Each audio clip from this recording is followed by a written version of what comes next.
Hello students, I am Aniket. Welcome back to IGCSE Fingertips. In today's video, we are going to discuss calculus, or you may say differentiation. This topic was introduced couple of years back and even today its concepts are not clear. So let us, before getting into topic, let us first try to understand the need of differentiation or why differentiation. So for that, I have taken a small example. As you can see, this is a speed time graph. Now this speed time graph is of a car journey, right? And in any graph, there are two things which are important. The first is slope of the graph and second is area under the graph, right? Now, the slope of speed time graph gives you acceleration. Now if I want to find out acceleration, I can find out the slope of this graph and hence I'll get the acceleration. If I want to find out the distance of this graph, then I can find area under the curve and I can get the distance. Now as you can see, this graph is consisting of straight lines. So finding out slope is pretty easy and finding out area is also pretty easy, because as you can see, this is the shape A is triangle, shape B is rectangle, shape C forms a trapezium and shape D forms a triangle, and we know formula of all these shapes. So it is pretty easy to find out slope and area under this kind of graph. Now let us take one more example. Now let me draw a speed time graph of another journey. Now see, what was the problem with the previous graph? The previous graph showed uniform motion, right? That is, it was covering equal distance in equal interval of time. But in practical life, this is not possible. You leave from your home, your car speed increases, but then you stop at a signal, your car speed decreases, right? Or even in traffic, the speed continuously increases and decreases. So it can never form a straight line curve or a straight line graph.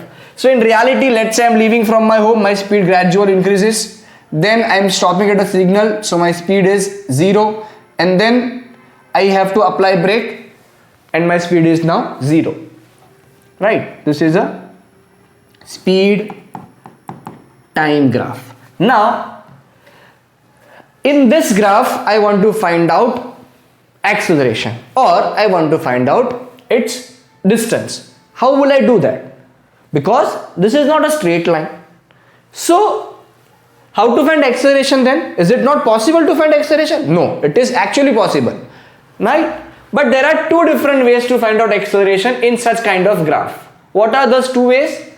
The first way is by drawing tangent, and the second way is by the use of calculus, right? Now let's say I want to try with the first way, that is by drawing out tangent. So what could I do?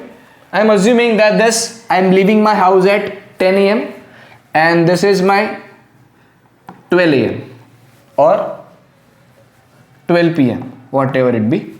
Now let's say I want to find out my acceleration at 12 p.m. So what would I generally do is, I would draw a tangent when my time is 12 p.m. I would draw a tangent when my time is,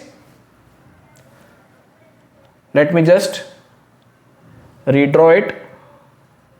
Let's say this is 12 p.m. this is its x value and this is my y value.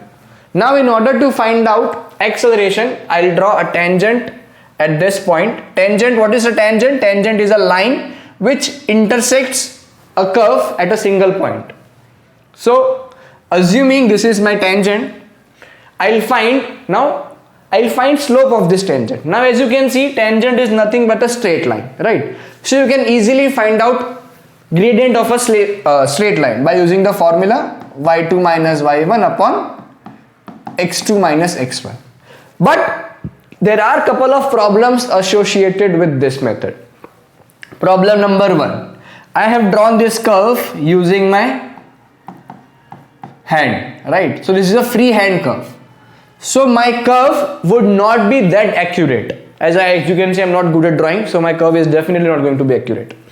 Second problem associated with this is, let's say this journey is of 36 hours, or the journey is of 72 hours, or the journey is of 3 days.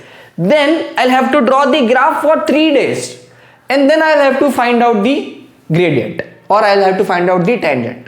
So the answer or the gradient of this graph is not accurate. The answers may vary from person to person until you have a computer or a laptop in which you have drawn the graph, but you don't have to carry, you are not supposed to carry in your exam. So technically this is not the correct way. Now what is the second way? Second way, we are going to study that in this chapter. The second way is by applying calculus. Now calculus is mainly divided or differentiated into two parts. First is differentiation, and the second is integration. Now for our 10th grade, we are only going to discuss about this differentiation, right? Integration will cover it in our ASA levels or in our IBDP levels. So let us start. What is differentiation? And now let us apply the concepts of differentiation and try to find out the exact value or exact value of this acceleration, right, or of this graph.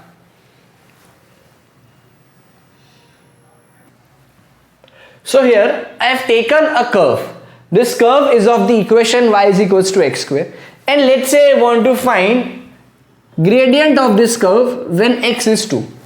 So if x is equals to 2, your y is going to be 2 square, which is 4.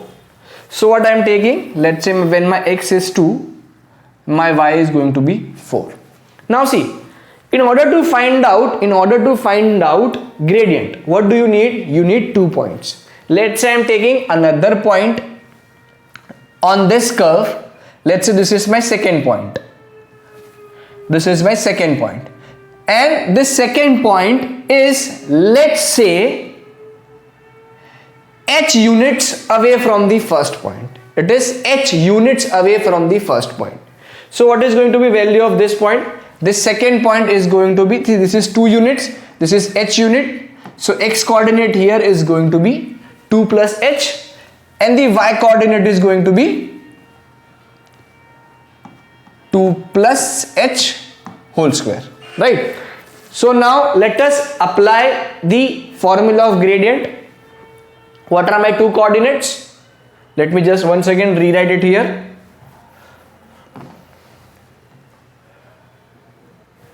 My coordinate 1 was 2, 4, and my second coordinate was 2 plus h and 2 plus h whole square, right? So now formula of gradient is y2 minus y1 upon x2 minus x1. So doing the same, y2 minus y1 upon x2 minus x1. Now let me simplify it. 2 plus h square or a plus b square. The formula of expansion is a square plus 2ab plus b square. So this is 4 plus 4h plus h square minus 4 upon h, right? 4 will get cancelled out. So on further simplification, I can take h common. So 4 plus h upon h. So my final answer for the gradient is 4 plus h. Now coming back to the graph, see, my final answer was 4 plus h. Now what have I done? I have taken 2 points. Now as you can see, let's say from these 2 points I can form a straight line. From these 2 points I can form a straight line. But there is some problem associated with this. See, this straight line is not exactly representing the curve. So now what will I do? I am shifting this point, which is h units away, closer to 2. Let's say I am shifting this h here, right? Still this is not accurate. I am shifting this h further closer to 2, right? I shift it very close to 2 such that h tends to become 0. H is not exactly 0, but that h tends to 0. That is called applying the concept of limits, that h tends to 0. It is not 0, but it tends to 0. That is, it could be, let's say 2.00000001. Now that is almost equivalent to 0. So if I apply the limit of h tends to 0, my gradient or my slope will be 4. This is what application of calculus is. So my gradient of y is equals to x square at x equals to 2 is 4. Now this could be nothing but your speed time graph. Let's say this is a speed time graph, y is equals to x square, and you have to find your speed at x equals to 2 pm, or you have to find your not speed, you have to find that your acceleration at x equals to 2 pm. So at 2 pm your acceleration was 4 meter per second square, right? But this is a very tedious method. We cannot follow, let's say this equation is something like this: 3x square plus 7x minus 8, or so on. So we need to have a shortcut formula in order to solve this. The method which we have covered here, this is known as first derivative principle, right?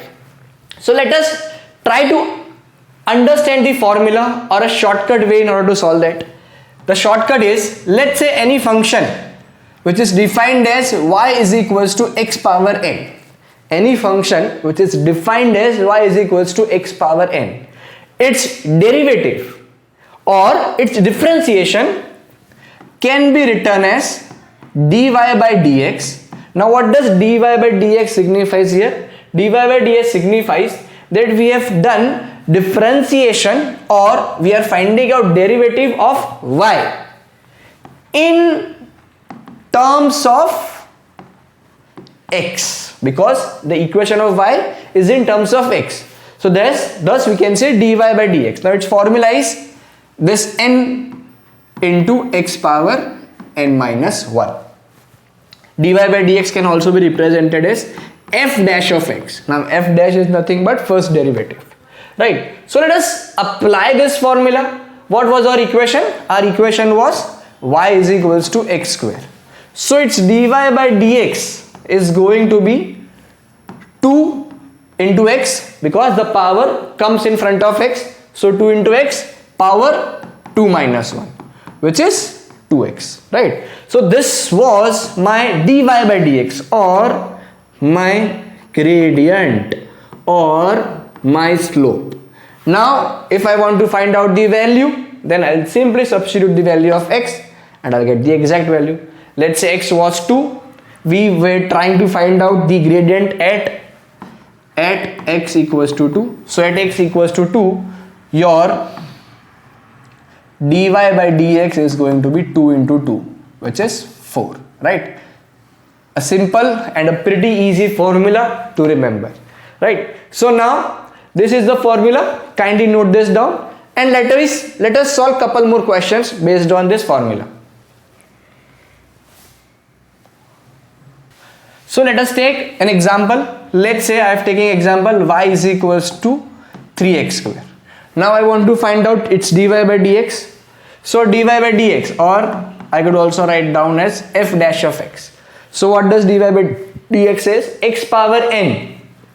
The dy by dx of x power n is n into x power n minus 1. So now we are not going to ignore these 3. So 3 will be as it is. The power comes in front of x, which is 2 into x 2 minus 1.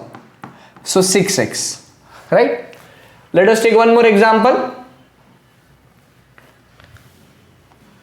Y is equals to 6x cube plus 7x square minus 3x plus 4. Now this dy by dx is going to be, see, power will come in front of x. So 6 into 3, x 3 minus 1, plus 7 into 2, x 2 minus 1, minus 3 into 1, 3 into 1, x power 1 minus 1. Now see, this is a constant term, right? 4. Can I write 4 as 4 into x power 0? Because any number raised to power 0 is 1, right? So the differentiation of this term is going to be 4 into 0 x power 0 minus 1. Now 0 multiplied by any number is 0. So you just have to remember, if there is any constant term, its differentiation is always going to be 0. Constant term as in terms which has no value of x. So this differentiation is going to be 18x square plus 14x minus 3, because x power 1 minus 1 is 0 and any number is to power 0 is 1 plus 0. Let us take one more example. Let's say the example is y is equals to cube root of x plus square root of x, and I want to find out differentiation of this value. Seems difficult, but it is not difficult, really difficult. So now this cube root of x, I can represent it as x power 1 upon 3, and square root can be written as x power half, right? So the dy by dx, applying the same formula, power comes in front of x, x power n minus 1 plus half x power half minus 1. So the answer for this is going to be 1 by 3 x power minus 2 by 3 plus half x power minus half, right? But it's better to write the final answer is x power 2 by 3 plus half x power half. It is better to write this because we don't want to keep the power in negative. Last question for today. Let's say the question is something like this: y is equals to x cube minus 2x square plus 1 upon x square. Now how to solve this question? See, in this question what we'll do, we'll separate the terms, right? As you know that 3 plus 7 upon 4, I can write it as 3 by 4 plus 7 by 4 and apply the same logic here. So this y can be written as x cube upon x square minus 2x square upon x square plus 1 upon x square. First, let us simplify this term. This x cube upon x square is nothing but x square will get cancelled, so minus 2, and this 1 upon x square, I can write this as x power minus 2, because we have studied that 1 upon a power m, this can be written as a power minus m, right? Now let us apply the concepts of differentiation here. So dy by dx, x, differentiation of x is 1, this is constant term, thus 0, and differentiation of this is going to be minus 2 x power n minus 1. So 1 minus 2 x power minus 3, or I can write it as minus 2 upon x cube. This brings to the end of today's lecture. In next lecture we are going to study about maxima, minima and stationary point. So that is also going to be a quite important lecture. Stay updated, stay tuned. We'll soon post the part 2 of this lecture. Bye bye.